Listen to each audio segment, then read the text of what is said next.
The headaches of running a business, man. Gotta take a sip of water sometimes. Take a deep breath. You know, sometimes it's crazy to me when you try to find solutions and work it out and figure it out. And what some people that are going to work for you are not going to understand is they're going to take things personally. So you have to, I've had to be vocal with people before and say, hey, this is not personal. This is just about how can we improve the business, right? And so what people don't get is I'm expecting issues. I'm always expecting issues, because the moment there's no issues, you're really not growing. If it's just like everything's streamlined and going perfect, you're not pushing yourself, you're not growing. So I'm always expecting chaos and issues and problems, and then we just have to address them. It's never anyone's fault, right? You make a mistake once, let's not make the same mistake again. Let's figure it out, let's have solutions.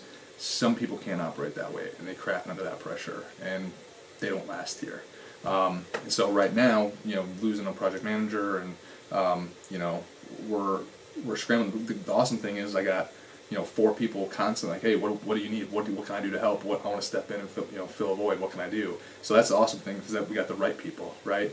And so it's just crazy. You're gonna have people that will walk away, and that's just, it is what it is. I don't take it personally. I get it. You know, if it doesn't work, it doesn't work. There's always someone else. Everyone's replaceable. I want to be replaceable in my business, because ultimately, like, I want everything here to keep going if I disappear, right? And it could. I know it could, because of the people that we have here right now, and certain things we have set in place. If something were to happen to me, the businesses would keep going and they'd figure it out. So everyone's replaceable. Remember that. Don't take it personally if people leave. Don't get frustrated. Don't quit.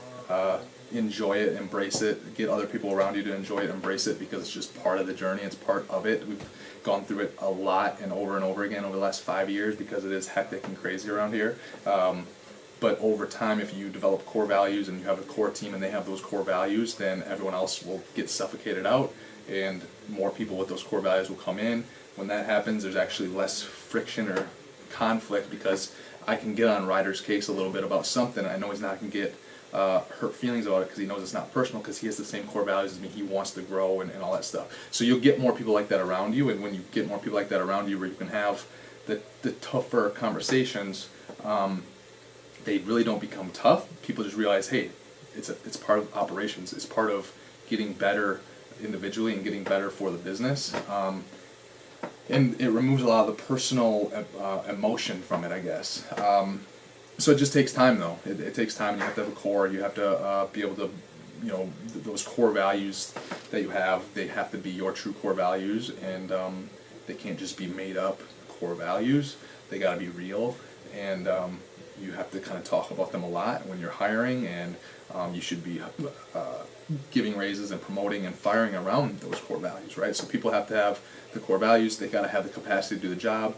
If they don't have the capacity to do the job, but they have the core values, they still got a shot, because they can probably be a superstar in their own way within the company, and it might be at a different level, right? And they might have a max capacity, but you can probably train them to be really good in one area. If they're really good and they don't have the core values, they're not going to last, because they'll get suffocated out. No matter how talented they are, they'll get suffocated out because of the core values that we have here. And that's what's happened and continues to happen. And as it continues to happen, and when it does happen, it always happens in inconvenient times, right? Because when you're pushing forward in so many different areas, then other things seem to just fall apart a little bit. And now you have what you were pushing forward on, you have that on your plate, but now you also have to pick up for the person that's gone, to pick that up and push forward. And sometimes it can be divided by multiple people, like I said before, or sometimes it's just by one person, or sometimes it's just by you, the business owner, until you fill that void. But the cool thing is, once you fill that void, you're going to end up recognizing, so like the role that we lost, the person we lost, like, it's the first time we were hired for that position, so we didn't really necessarily know what to exactly look for and all that stuff. Now that we had someone for 100 days, and part of the job, parts of it went really well, parts of it went really bad, now we kind of know what we're looking for with that next person. We already have a handful of leads for that role, and when we hire for that role, it's just going to be a lot better situation for the company and everyone involved. So that's just like some of the headaches and some of the things they have to deal with as a business owner. But once again, you just gotta take a deep breath, and then you just figure it out, because it happens. It's inevitable. It's always going to happen. when you're striving for greatness, excellence, and all that stuff. So you just gotta brush it off your shoulders and then keep moving forward.